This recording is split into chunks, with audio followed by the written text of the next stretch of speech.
શંકરાચાર્ય, બુદ્ધ અને મહાવીર ચોખ્ખી ના પાડે છે પરમાત્મા છે નહીં, આત્મા એ જ પરમાત્મા છે, તારે જ જીવમાંથી શિવ બનવાનું છે. આ લોકો ચોખ્ખી ના પાડે છે. કરેક્ટ.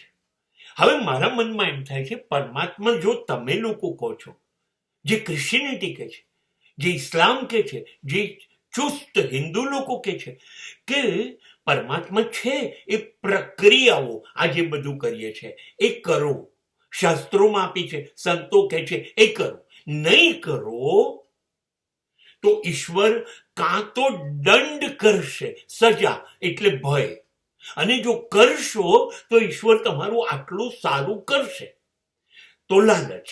મને એ સમજ નથી પડતી કે મહાન વિચારકો, ધર્મ સ્થાપકો, બુદ્ધ, મહાવીર, શંકરાચાર્યથી મોટું કોઈ નથી, એ લોકો ના પાડે છે, તો પછી આ લોકો શા માટે ભય અને લાલચ કહીને મને ઈશ્વર તરફ જવાનું કહે છે?